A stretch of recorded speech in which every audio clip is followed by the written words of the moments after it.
ప్రియమైన విద్యార్థులారా, నేను నా బడి కార్యక్రమానికి స్వాగతం. ఈ వీడియో నందు ఈ national mains merit scholarship scheme అనేటువంటిది ఈ పథకం ఏదైతే ఉందో దానిలో భాగంగా ఈ సాధారణ జ్ఞాన పరీక్ష నందు విజ్ఞాన శాస్త్రం అంటే ఈ సైన్స్కి సంబంధించినటువంటి భౌతిక శాస్త్రం నుంచి, రసాయనిక శాస్త్రం నుంచి, జీవశాస్త్రం నుంచి ఎలాంటి ప్రశ్నలు అడగటానికి అవకాశం అనేటువంటిది ఉంది. వాటికి సంబంధించిన నమూనా ప్రశ్నలు అనేటువంటిది వీటిలో చూద్దాం. అంటే భౌతిక శాస్త్రం నుంచి ఒక ప్రశ్న అనేటువంటిది ఇస్తే ఏ విధంగా ఉండొచ్చు, రసాయన శాస్త్రం నుంచి ఇచ్చేటువంటి ప్రశ్నలు కానీ, జీవశాస్త్రం నుంచి ఇచ్చేటువంటి ప్రశ్నలు ప్రధానంగా ఏ అంశాలని ఆధారంగా చేసుకుని ముఖ్యంగా ప్రశ్నలు అనేటువంటిది అడగటం జరుగుతుంది. ఒకసారి చూద్దాం ఎలాంటి ప్రశ్నలు అడుగుతారు ఈ ఎగ్జామ్ నందు. సో ఇక్కడ చూడండి, ఈ పరీక్షలో ముఖ్యంగా నేరుగా తెలిసినటువంటి అంశాలు అంటే నిర్వచనాలు అనేటువంటిది కానీ, సూత్రాల గురించి కానీ, ఇప్పుడు ధ్వని వేగానికి సంబంధించినటువంటి ఆ సూత్రం కావచ్చు, లేదు అని అంటే ఎకో అనేటువంటిది అంటే ప్రతిధ్వని అనేటువంటిది చెప్తారు. ప్రతిధ్వనికి సంబంధించినటువంటి సూత్రం అనేటువంటిది కావచ్చు, దూరానికి సంబంధించిన సూత్రం అనేటువంటిది కావచ్చు. ఓకే, ఇలాంటి అంశాలకి సంబంధించి నేరుగా అడగచ్చు.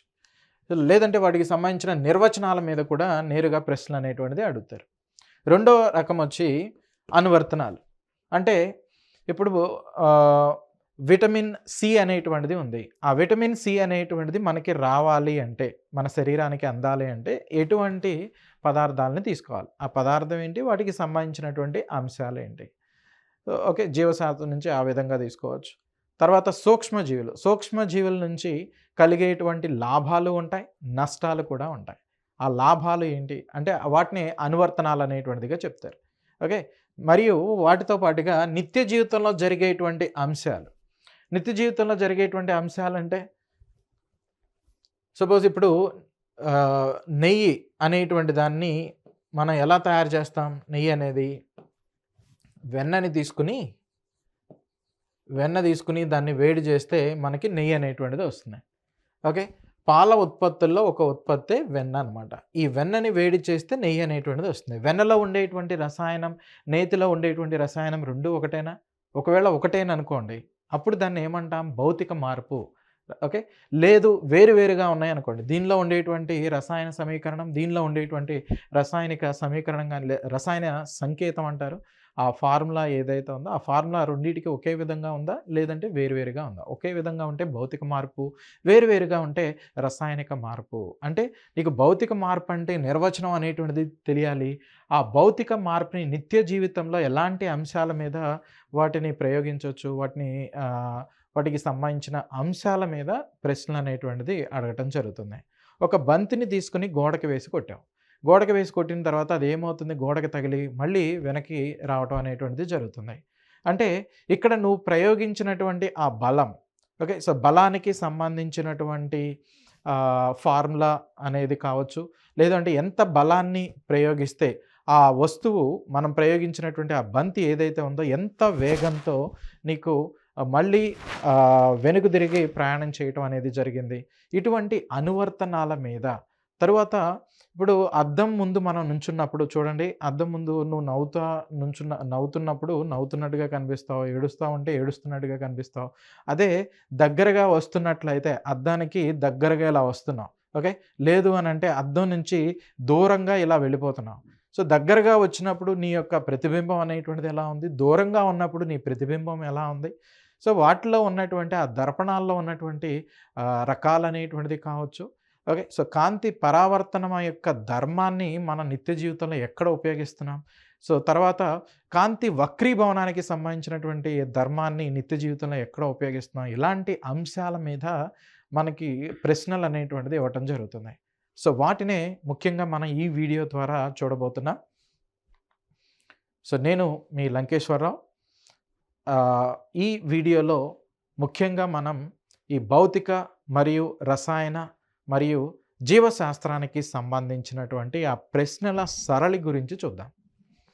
సో ముఖ్యంగా దీనిలో ఫస్ట్ వన్ వచ్చి మొట్టమొదటిది భౌతిక శాస్త్రం.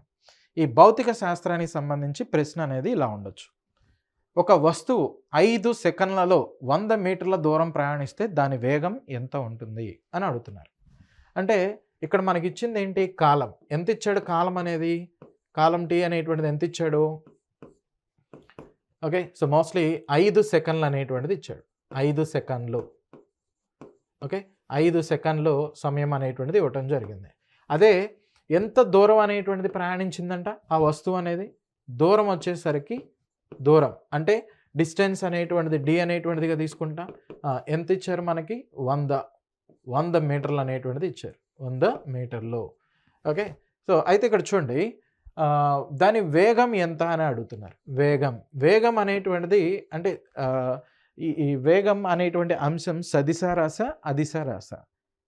ఎవరికైనా తెలిస్తే ఈ కింద కామెంట్ చేయండి. సరే, వేగానికి ఫార్ములా వచ్చేసరికి ఆ సూత్రం వచ్చి దూరం బై కాలం అనేటువంటిదిగా తీసుకుంటాం. దూరం బై కాలం. ఓకే. సరే, ఈ దూరం అంటే ఎంత ఇచ్చారండి? 100 మీటర్లు అనేటువంటిది ఇచ్చారు. 100 మీటర్లు. మరి కాలం అనేటువంటిది ఎంత? 5 సెకన్లు అనేటువంటిది ఇవ్వటం జరిగింది. సో అంటే నీకు మొత్తానికి ఏమొస్తుంది? ఇది 20 సార్లు కదా, అంటే సో 20 మీటర్ పర్ సెకండ్ అనేటువంటిది వస్తుంది. అంటే ఇక్కడ ఇచ్చినటువంటి వాటిలో ఆప్షన్ సి అనేటువంటి దాన్ని తీసుకుంటాం. Okay, option C. అంటే ఈ ప్రశ్నకి సమాధానం రావాలంటే మనం ముందుగా ఫార్ములా అనేటువంటిది తెలిసి ఉండాలి, ఆ సూత్రం అనేటువంటిది తెలిసి ఉండాలి, దాంతోపాటుగా ఇచ్చినటువంటి అంశాలు ఏంటి అనేది పొందుపరుచుకోవాలి. అలా చేస్తే మనకి ఈజీగా వస్తాయి. సో ఇది మీకు ఎక్స్ప్లెయిన్ చేస్తాను కాబట్టి ఇంత టైం పట్టింది, కానీ మామూలుగా అయితే మీరు అలా ఈ ఫార్ములాలు తెలిసినట్లయితే కేవలం ఒక 10 సెకండ్ల నుంచి ఒక 15 సెకండ్లోనే మీరు చేయగలుగుతారు. రెండవ ప్రశ్న చూడండి, కింది వాటిలో ఉష్ణానికి మంచి వాహకం కానిది ఏది? ఉష్ణానికి మంచి వాహకం కానిది ఏది అంటే ఉష్ణం ప్రయాణం చేయనటువంటి వస్తువు ఏది? అధమ వాహకాల గురించి అడుగుతున్నారు అనమాట. అధమ వాహకం. ఓకే, అధమ వాహకం గురించి అడుగుతున్నారు. అధమ వాహకాలు అంటే ఏంటవి? ఏవైతే అలోహాలు అనేటువంటిది ఉంటాయో, అలోహాలు, స్వేచ్ఛ ఎలక్ట్రాన్లు లేనటువంటి, ఓకే, స్వేచ్ఛ ఎలక్ట్రాన్లు లేనటువంటి పదార్థాలు ఏవైతే ఉంటాయో అటువంటి వాటిని మనం అధమ వాహకాలుగా తీసుకోవచ్చు. సో ఇక్కడ మనం తీసుకున్నట్లయితే రాగి, ఓకే, కాపర్ అనేటువంటిదిగా తీసుకుంటాం. ఇది ఒక మంచి ఉష్ణవాహకం మరియు విద్యుత్ వాహకం కూడా. అల్యూమినియం, ఇది కూడా మంచి ఉష్ణవాహకం. సో అందుకనే మన ఇంట్లో ఉండేటువంటి వంట సామాగ్రి ఏమైతే ఉంటాయో అవన్నీ కూడా అల్యూమినియంతో, సత్తు అంటారు కదా. సో సత్తు క్యాన్లు, సత్తు పళ్ళాలు ఇలాంటివి చెప్తారు కదా, ఆ సత్తు అంటే అల్యూమినియం అనమాట. నెక్స్ట్ చెక్క. ఈ చెక్క అనేటువంటిది తీసుకున్నట్లయితే ఇది అధమ వాహకం కింద పనిచేస్తుంది. కాబట్టి ఇక్కడ ఆన్సర్ అనేటువంటిది ఏంటి? ఈ ప్రశ్నకి సమాధానం వచ్చి ఆప్షన్ సి అనేటువంటిదిగా తీసుకుంటాం. నెక్స్ట్ ఇనుము అనేటువంటిది లోహం కాబట్టి ఈ మూడు కూడా ఏమవుతాయి? మోస్ట్లీ మంచి వాహకాలు అవుతాయి. ఈ చెక్క మాత్రమే అధమ వాహకం అనేటువంటిది అవుతుంది. కాబట్టి ఈ ప్రశ్నకు సమాధానం చెక్క. నెక్స్ట్ ఇంకొకటి చూడండి, ఒక సమతల దర్పణంలో పరావర్తనం చెందినటువంటి కాంతి కిరణం నెక్స్ట్ అపాత కోణం 30 degrees అయినట్లయితే పరావర్తనం కోణం ఎంత? అంటే ఈ అపాత కోణం అంటే పరావర్తన కోణం, పతన కోణం అని రెండు ఉంటాయి. కాంతి వచ్చి ఇలా ఒక సమతల దర్పణం మీద, సమతల తలం మీద పడింది, ఇలా పడింది. పడినప్పుడు దీన్ని యాంగిల్ ఆఫ్ ఐ అనేటువంటిదిగా చెప్తారు, అంటే పతన కోణం అంటారు. పతన కోణం. మరి కాంతి ఏమవుతుంది? ఇలా వెనుదిరిగి ప్రయాణం చేస్తుంది. దీన్ని ఏమంటారంటే పరావర్తన కోణం అనేటువంటిదిగా చెప్తారు. పతన కోణం, పరావర్తన కోణం. సో అయితే ఇక్కడ చూడొచ్చు మీరు, పతన కోణం ఎప్పుడు కూడా పరావర్తన కోణానికి సమానంగా ఉంటుంది.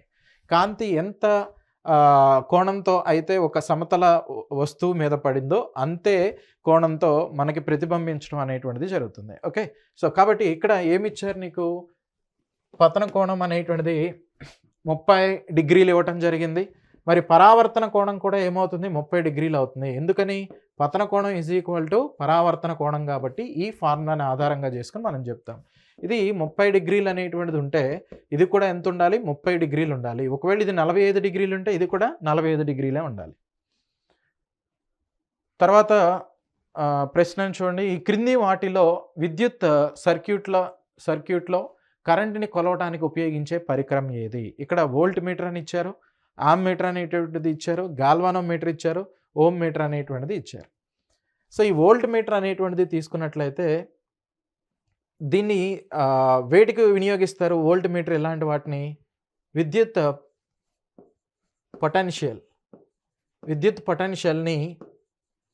పొటెన్షియల్ని కొలవడానికి ఉపయోగిస్తారు. మరి ఆమ్మీటర్ అనేటువంటిది దేనికి వినియోగిస్తారు? విద్యుత్ ప్రవాహకతని కొలవడానికి వినియోగిస్తారు. విద్యుత్ ప్రవాహకత అంటే వాడు అడిగింది కరెంట్ కదా, అంటే విద్యుత్ ప్రవాహకత అనమాట. అంటే ఆన్సర్ అనేటువంటిది ఏమవుతుంది? ఇదిగోండి ఆప్షన్ బి అనేటువంటి దాన్ని తీసుకుంటాం. మరి గాల్వానోమీటర్ అనేటువంటిది దేనికి వినియోగిస్తారు? ఆ విద్యుత్ ఏదైతే ఉంటుందో దాని యొక్క దిశ, ఓకే, ఏ దిశలో విద్యుత్ అనేది ప్రయాణం చేస్తుంది ఆ సర్క్యూట్లో, దాన్ని తెలుసుకోవడానికి గాల్వానోమీటర్ అనేటువంటి దాన్ని వినియోగిస్తారు. మరి ఓమ్ మీటర్ అనేటువంటి దాన్ని దేనికి వినియోగిస్తారు? విద్యుత్ నిరోధకతని కొలవడానికి వినియోగిస్తారు. నిరోధకతని కొలవడానికి వినియోగిస్తారు అనమాట. Okay, so ohm meter. ఇలా మనకి ఇచ్చినటువంటి ఆప్షన్స్ ఏవైతే ఉన్నాయో వాటికి సంబంధించిన ప్రతి అంశం కూడా మనకి తెలిసి ఉండాలి. అలా తెలుసున్నట్లయితే రాబోయేటువంటి ఇయర్‌లో, ఓకే, నెక్స్ట్ ఇయర్ ఏదైతే ఉంటుందో ఈ సంవత్సరం చివరిలో కావచ్చు, లేదంటే నెక్స్ట్ ఇయర్‌లో కావచ్చు, జరిగేటువంటి ఎగ్జామ్‌లో అడిగేటువంటి ప్రశ్నల్ని మనం ఈజీగా పెట్టగలుగుతాం అనమాట. నెక్స్ట్, సౌర కుటుంబంలో అతి చిన్న గ్రహం ఏది? సౌర కుటుంబం అనేది తీసుకున్నట్లయితే మొత్తం ఎన్ని గ్రహాలు అనేటువంటిది ఉన్నాయి? 8 గ్రహాలు ఉన్నాయి. మామూలుగా నవగ్రహాలు అంటారు కదా, 9 గ్రహాలు కదా, 8 ఎందుకు ఉన్నాయి? సో అంటే ప్లూటో అనేటువంటి గ్రహం ఏదైతే ఉందో దానికి ఆ ప్లానెట్ డెసిగ్నేషన్, అంటే ఆ గ్రహానికి సంబంధించిన హోదాని కోల్పోవటం అనేది జరిగింది. దానికి కారణం ఏంటి అంటే, సో అది ముందున్నటువంటి నెప్ట్యూన్ కక్షలోనికి వస్తుందన్నమాట. గ్రహం అనేది ఎప్పుడు కూడా దానికి ఒక నిర్దిష్టమైన కక్ష అనేటువంటిది ఉండాలి, ఆ కక్షలోనే తిరుగుతూ ఉండాలి. కానీ ఈ ప్లూటో అనేటువంటిది ఏం చేస్తుంది? ఒక్కొక్కసారి దాని ముందున్నటువంటి నెప్ట్యూన్ కక్షలోకి కూడా వస్తుంది. అందుకనే దానికి గ్రహానికి సంబంధించిన హోదాని తొలగించడం జరిగింది. సో ఇప్పుడు ఎన్ని ఉన్నాయి? మొత్తం 8 గ్రహాలు అనేటువంటిది ఉన్నాయి. వాటిలో అతి పెద్ద గ్రహం అనేటువంటిది ఏది అంటే ఇదిగోండి జూపిటర్ అనేటువంటిదిగా తీసుకుంటారు. మరి అతి చిన్న గ్రహం అనేటువంటిది ఏది అంటే మెర్క్యూరీ అంటే ఎవరు? బుధుడు. ఓకే, సో బుధుడు అనేటువంటిదిగా తీసుకుంటాం. అంటే ఆప్షన్ సి అనేటువంటిది వస్తుంది, ఆప్షన్ సి. ఓకేనా? సో సౌర కుటుంబంలో అతి చిన్న గ్రహం వచ్చేసరికి మొదటి గ్రహం బుధుడు అనమాట. నెక్స్ట్ శుక్రుడు, తర్వాత భూమి, తర్వాత అంగారకుడు, సో బృహస్పతి, ఇలా మనం తీసుకోవచ్చు. అతి పెద్ద గ్రహం అనేటువంటిది తీసుకున్నట్లయితే ఇది వస్తుంది, జూపిటర్ అనే వస్తుంది. సరే, ఇప్పుడు రసాయన శాస్త్రం నుంచి ప్రశ్నలు అనేటువంటిది ఏ విధంగా ఇస్తారో కొన్ని నమూనా ప్రశ్నలు చూద్దాం. లిట్మస్ పేపర్ ఆమ్లంతో ఎలాంటి రంగు ఇస్తుంది? ఇక్కడ చూడండి, లిట్మస్ పేపర్ అంటున్నారు, తర్వాత ఆమ్లం అనేటువంటిది ఇచ్చారు.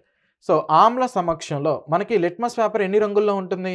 2 రంగుల్లో ఉంటుంది. ఒకటి నీలి రంగు, ఓకే, సో నీలి రంగు, రెండోది వచ్చేసరికి ఎరుపు రంగు. ఇలా 2 రంగు పేపర్లు ఉంటాయి. ఈ రంగు పేపర్ని ఇలా తీసుకుని ఆమ్ల సమక్షంలో నీలిరంగు పేపర్ తీసుకోండి. ఆమ్ల సమక్షంలో గనక ముంచితే ఆ నీలి రంగు ఎలా మారిపోతుంది? ఎరుపు రంగులోకి మారిపోతుంది. మరి అదే ఎరుపు రంగు కలిగినటువంటి ఆ పేపర్ని, లిట్మస్ పేపర్ని ఆమ్లంలో పెడితే అప్పుడే రంగు వస్తుంది మాస్టారు, నీలి రంగు ఎరుపు వచ్చిందన్నారు కాబట్టి ఎరుపు నీలం అవుతుందంటే అవ్వదు, నీకు ఎరుపుగానే ఉంటుంది. ఓకే, సో కాబట్టి ఇక్కడ ఇచ్చినటువంటి వాటిలో దేనికి ఇది మ్యాచ్ అవుతుందో చూడండి. కేవలం ఇక్కడ నీలి ఎరుపుగా మారుతుంది, నీలం రంగు ఎరుపు రంగులో మారుతుంది. అంటే ఆప్షన్ ఏ అనేది మాత్రమే సరిపోతుంది అనమాట, ఆప్షన్ ఏ. ఓకే, సో అదే క్షార సమక్షం అనేటువంటిది తీసుకున్నట్లయితే, క్షార సమక్షంలో తీసుకున్నట్లయితే నీలి రంగు అనేటువంటిది ఒకటి ఉంటుంది, ఇంకోటి ఎరుపు రంగు. మనకున్న ఆ రెండు లిట్మస్ పేపర్ల యొక్క రంగు ఇంతే కదా. సపోజ్ మీరు ఎరుపు రంగు అనేటువంటిది తీసుకోండి. ఎరుపు రంగు తీసుకున్నట్లయితే క్షార సమక్షంలో ఎలా మారిపోతుంది? ఇది పసుపు రంగులోకి మారుతుంది, పసుపు రంగు. మరి అదే క్షార సమక్షం అంటున్నాం కదా, క్షార సమక్షంలో తీసుకున్నప్పుడు ఇది ఏ విధంగా మారుతుందంటే పసుపు కాదండి, సూచికల్ని ఆధారంగా అయితే పసుపు రంగులోకి మారుతుంది. కానీ ఇక్కడ ఎరుపు రంగు కేవలం నీకు నీలి రంగులోకి మాత్రమే మారుతుంది, నీలి రంగులోకి. మరి అదే నీలి రంగులో ఉన్నటువంటిది క్షార సమక్షంలో ఉన్నప్పుడు నీలి రంగులో ఉన్న లిట్మస్ పేపర్ ఎలా మారుతుంది అంటే మారదు, నీలి రంగులోనే ఉంటుంది. అంటే ఇవి మనం గుర్తుపెట్టుకోగలగాలి. ఎలా గుర్తుపెట్టుకుంటాం? వీటికి ఏమైనా షార్ట్ కట్ అనేటువంటిది ఉందా? ఎస్, ఉంది. చూడండి, ఆమ్లాన్ని ఇంగ్లీష్లో యాసిడ్ అనేటువంటిదిగా చెప్తారు, క్షారాన్ని బేస్ అనేటువంటిదిగా తీసుకుంటారు, బేస్ అనేటువంటిదిగా చెప్తారనమాట. నీకైతే ఇక్కడ ఎన్ని రంగులు వస్తున్నాయి? 2 రంగులుగా మారుతున్నాయి. ఒకటి వచ్చేసరికి ఎరుపు రంగుగా, ఓకే, అంటే రెడ్ కలరు, ఇంకోటి వచ్చేసరికి నీలి రంగు, ఓకేనా, నీలి రంగు. నువ్వు ఏది తీసుకున్నా ఫైనల్గా నీకు వచ్చేది ఎరుపు రంగు కానీ, లేదు అని అంటే నీలి రంగు కానీ వస్తుంది. సో దీనికి షార్ట్ కట్ ఏంటి, ఎలా దీన్ని ఈజీగా మనం గుర్తుపెట్టుకోవచ్చు? సో ఇక్కడ చూడండి, బేస్, బేస్ అంటే క్షారం కదా, క్షారం కదా. నువ్వు ఏ రంగు పేపర్నైనా క్షారంలో గనక పెడితే నీకు చివరికి ఏ రంగు వస్తుంది? నీలి రంగు అనేటువంటిది వస్తుంది. ఇక్కడ బి వచ్చింది, ఇక్కడ బి అనేటువంటిది వచ్చింది. సో బ్లూ కలర్ గనక వస్తే, బ్లూ కలర్ నీలి రంగు గనక వస్తే మనం తీసుకున్నటువంటిది క్షారం. ఓకే, సో ఏ పేపర్ పెట్టావు? నీలి రంగులో ఉన్న పేపర్ పెట్టినా నీకు నీలం రంగే వస్తుంది, ఎరుపు రంగులో ఉన్నటువంటి పేపర్ పెట్టినా నీకు నీలం రంగే వస్తుంది. సో బ్లూ వస్తే బేస్ అనమాట, గుర్తుండిపోతుంది కదా. మరి ఇంకెవరు మిగిలారు? రెడ్ అనేటువంటిది మిగిలింది. రెడ్ గనక వస్తే నీకు చివరికి రెడ్ కలర్ వచ్చింది ఆమ్ల సమక్షంలో, అప్పుడు నువ్వు తీసుకున్నటువంటి పేపర్, ఎరుపు రంగు పేపర్ తీసుకున్న నీకు అలానే వస్తుంది, నీలం రంగు పేపర్ తీసుకున్న ఆమ్ల సమక్షంలో ఎరుపు రంగే వస్తుంది. చేతబడి చేసేవాళ్ళు ఉంటారు. సో చేతబడి చేసేవాళ్ళు కానీ, లేదనంటే కొంతమంది మ్యాజిక్లు, కణికట్లు ఇలాంటివి చేస్తూ ఉంటారు. ఒక నిమ్మకాయని తీసుకుని మిథైల్ ఆరెంజ్ సూచికని ఏదైనా ఒక కత్తి మీద రాసి ఇలా కోసామనుకోండి, ఆ నిమ్మకాయ నుంచి నీకు రక్తం అనేటువంటిది వస్తుంది. నిమ్మ పండులో ఏముంటుంది? సిట్రిక్ ఆమ్లం ఉంటుంది. నువ్వు రాసినటువంటి ఆ సూచిక పేరేంటి? మిథైల్ ఆరెంజ్ సూచిక. ఈ మిథైల్ ఆరెంజ్ సూచిక ఆమ్లానికి తగిలిన వెంటనే ఎలా మారిపోయింది? ఎరుపు రంగులోకి వచ్చింది. అంటే ఎరుపు అనేటువంటిది వచ్చింది అంటే మనం తీసుకున్నటువంటి పదార్థం వచ్చి ఆమ్లం అనమాట. ఓకే, సో అంటే ఎరుపు అనేటువంటిది వస్తే, ఎరుపు ప్రమాదం కదా, ఆమ్లం కూడా చాలా ప్రమాదకరమైనటువంటివి కదా, అలా మీరు గుర్తుపెట్టుకోవచ్చు. ఇది చూడండి, ఇది చాలా ఈజీగా ఉంటుంది. ఇక్కడ బేస్ గనక ఉంటే అది బ్లూ కలర్ అనేటువంటిది వస్తుంది ఖచ్చితంగా. ఇలా ఏదో ఒక ఓకే, షార్ట్ కట్స్ ఇలాంటి వాటిని ఆధారంగా చేసుకునైనా మీరు గుర్తుపెట్టుకోవచ్చు. తర్వాత క్రింది వాటిలో అలోహం ఏది? క్రింది వాటిలో అలోహం ఏది? అసలు పీరియాడిక్ టేబుల్, ఆవర్తన పట్టిక అనేటువంటి దాన్ని తీసుకున్నట్లయితే, ఆవర్తన పట్టికలో ముఖ్యంగా మూడు రకాలుగా వాటి యొక్క ధర్మాలను ఆధారంగా చేసుకుని ఆ 118 మూలకాలని వర్గీకరించడం జరిగింది. ఒక దాన్ని లోహాలు అంటారు, ఇంకొకటి వచ్చేసరికి అలోహాలు అంటారు, ఇంకొకటి వచ్చేసరికి అర్ధలోహాలు అంటారు. ఓకే, అర్ధలోహాలు, లోహాలు, అలోహాలు, అర్ధలోహాలు. లోహాలు అంటే స్వేచ్ఛ ఎలక్ట్రాన్లు వీటిలో ఎక్కువగా ఉంటాయి అన్నమాట. అలోహాలు అంటే ఈ స్వేచ్ఛ ఎలక్ట్రాన్ల సంఖ్య అనేది చాలా చాలా తక్కువగా ఉంటుంది, అసలు ఉండవనే చెప్పాలి. మరి అర్ధలోహాలు అనేటువంటిది తీసుకున్నట్లయితే ఇవి ఎలా ఉంటాయంటే, విద్యుత్ని మనం పంపించేటువంటి విద్యుత్ ఆధారంగా ఎక్కువ మొత్తంలో విద్యుత్ అనేది, లేదంటే అధిక ఉష్ణోగ్రత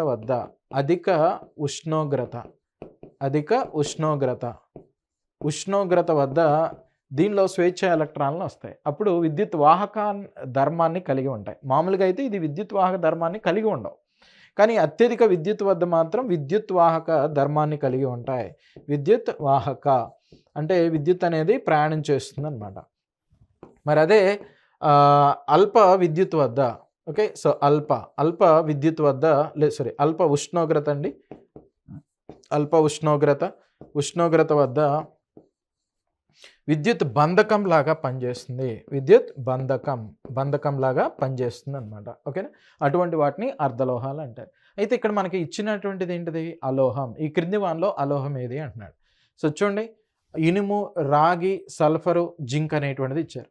మనం పీరియాడిక్ టేబుల్, ఆవర్తన పట్టిక అనేటువంటిది తీసుకున్నట్లయితే మనకి ఇటువైపున మంచి లోహాలు ఉంటాయి, ఇక్కడ లోహాలు ఉంటాయి, ఇక్కడ ఏముంటాయంటే ఇక్కడేమో అర్ధలోహాలు ఇలాంటివి, ఈ చివర్లో వచ్చేసరికి మోస్ట్లీ మనకు ఉండేవి అలోహాలు అనమాట. ఓకేనా, ఇక్కడ అన్నీ కూడా అలోహాలు ఉంటాయి, ఇటువైపు ఏమో లోహాలు ఉంటాయి. సో కుడి చేతి వైపున అలోహాలు ఉంటాయి. ఇక్కడ ఇచ్చినటువంటి వాటిలో సల్ఫర్ మనకి చూడండి ఎటువైపున ఉంది? సల్ఫర్ అనేటువంటిది కుడి చేతి వైపున ఉంది కాబట్టి ఇవి నవీన ఆవర్తన పట్టికకి సల్ఫర్ అనేటువంటిది ఎలా తీసుకుంటాం? అలోహం అనేటువంటిది తీసుకుంటాం. ఓకేనా, అలోహం. నెక్స్ట్, రసాయనిక మార్పు యొక్క ఒక సంకేతం ఏది? రసాయన మార్పు యొక్క సంకేతం ఏది? స్థితి మారటం అంటే ఘన స్థితిలో నుంచి ద్రవ స్థితిలోనికి, ద్రవ స్థితిలో నుంచి వాయు స్థితిలోనికి, ఇలా భౌతిక స్థితులు మారటం అనేది రసాయనిక మార్పుకి సంబంధించిన అంశం అయితే కాదు. వాసన లేదా రంగు మారటం, ఓకే, ఇది ఒకటి. నెక్స్ట్ పరిమాణం. పరిమాణం అనేటువంటిది మారటం. సహజ వాయువు న్యాచురల్ గ్యాస్ అంటాం. దీని మీద అత్యధిక పీడనం ఇలాంటిది ప్రయోగించినప్పుడు ఇది ఎలా మారుతుందంటే సంపీడిత సహజ వాయువు సీఎన్జీగా మారుతున్నాయి. అలా మారినంత మాత్రాన ఈ రెండిట్లో ఉండేటువంటి ఫార్ములా సంకేతం అనేది ఏ విధంగానూ మారదు. సంకేతం గనక మారకపోతే అప్పుడు దాన్ని భౌతిక మార్పు అంటారు. సంకేతం గనక మారితే దాన్ని రసాయనిక మార్పు అంటారు. దీనిలో మనకి మీథేన్ అనేటువంటి సంకేతం ఉంటుంది. దీనిలో కూడా ఉండేటువంటి సంఘటనం అణుసంఘటన వచ్చేసరికి CH4 అనమాట. ఇక్కడ ఎక్కడ కూడా ఈ రెండిట్లోనూ మనకి సంఘటనం అనేటువంటిది మారలేదు కాబట్టి దీన్ని ఏమంటాం? భౌతిక మార్పు అనే చెప్తాం. కానీ వాడేమడుగుతున్నాడు? రసాయనిక మార్పుకి సంబంధించింది ఏది అంటున్నాడు. ఇక్కడ ఆకారం మారటం అని ఇచ్చాడు. ఆకారం మారటం. ఆకారం మారటం అనేటువంటిది ఏ విధంగా తీసుకోవచ్చు? ఆకారం మారటం, పరిమాణం మారటం ఇలాంటి అంశాలు. ఆకారం మారినంత మాత్రాన అది రసాయనిక మార్పు అవుతుందని అయితే చెప్పలేమన్నమాట. ఓకే. సో కాబట్టి ఇక్కడ ఇచ్చినటువంటి వాటిలో వాసన లేదా రంగు మారటం, వాసన లేదా రంగు మారటం. సో వీటికి కూడా అంటే మనకి ఈ 7, 8 తరగతుల్లో ఇచ్చేటువంటి అంశాలు తీసుకున్నట్లయితే ముఖ్యంగా ఈ జింక్ ఆక్సైడ్ అనేటువంటి ఒక పదార్థం ఉంటుంది. ఈ జింక్ ఆక్సైడ్ పదార్థాన్ని వేడి చేసామనుకోండి. వేడి చేయకముందు ఇది ఎలా ఉంటుంది?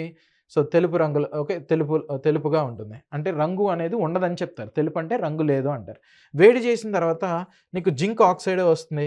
కానీ రంగు మాత్రం పసుపు రంగులోకి మారిపోతుంది.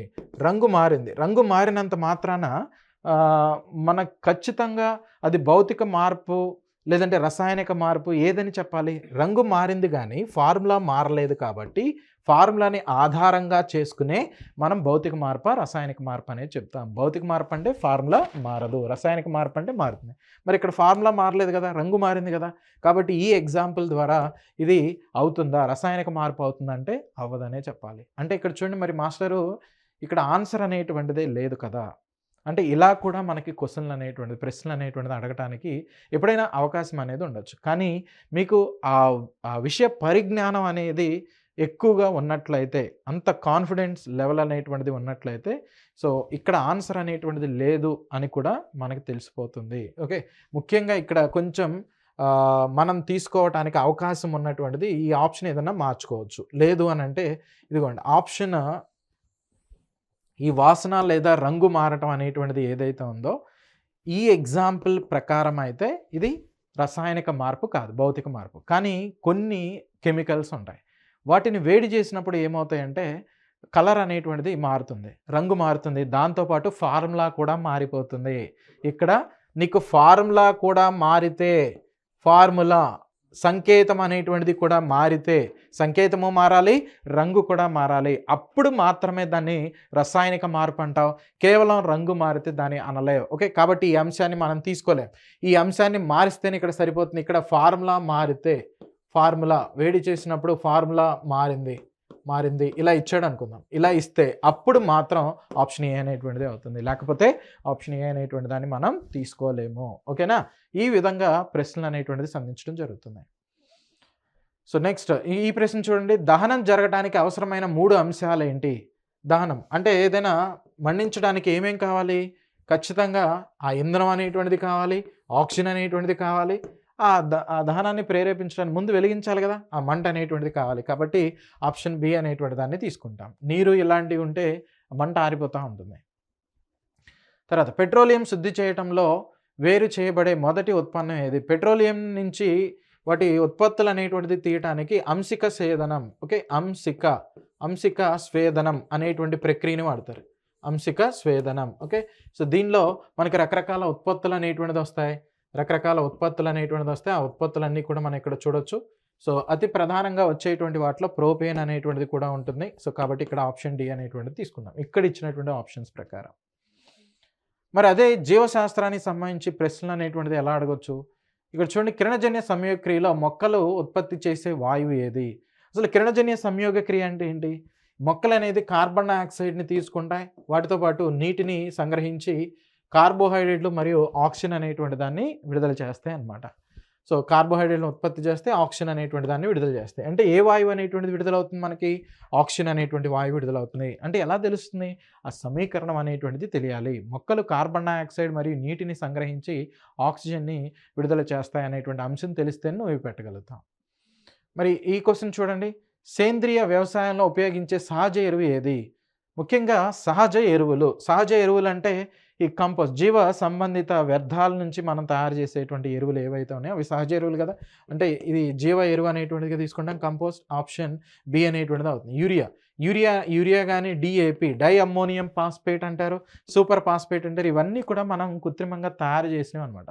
ఓకేనా? సో ఫ్యాక్టరీల్లో పరిశోధనశాలలో వీటిని తయారు చేసి ఫ్యాక్టరీల నందు ఎక్కువ మొత్తంలో వీటి ఉత్పత్తి అనేటువంటిది చేయటం జరుగుతుంది. కాబట్టి ఇక్కడ ఆన్సర్ వచ్చి ఆప్షన్ బి అనేటువంటిదిగా తీసుకుంటారు.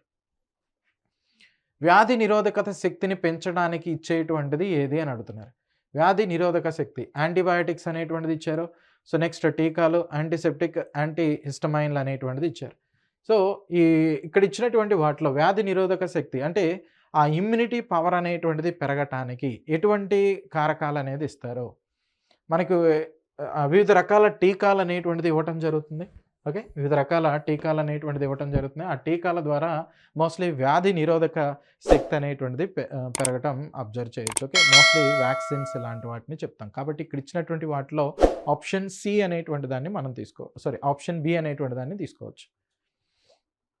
జంతు కణంలో శక్తి ఉత్పత్తి చేసే అంగం ఏది? సో జంతు కణాల్లో శక్తిని ఉత్పత్తి చేసేటువంటి ఆ కణం ఏదంటే మైట్రోకాండ్రియా అనేటువంటిదిగా చెప్తారు. అంటే ఆప్షన్ బి అనేటువంటి దాన్ని తీసుకుంటాం. Option B. సో ఇలా మనకి ఈ ఎగ్జామ్ అంటే ఈ పరీక్షా విధానం ఏదైతే ఉంటుందో దానిలో ఆ ప్రశ్నల సరళి అనేటువంటిది ఈ విధంగా ఉంటుంది. ఇలాంటివే మరి కొన్ని వీడియోలతో మళ్ళీ ఈ కార్యక్రమంలో భాగంగా మీ ముందుకు రావటం జరుగుతుంది. అంతవరకు సెలవు మరి. All the best.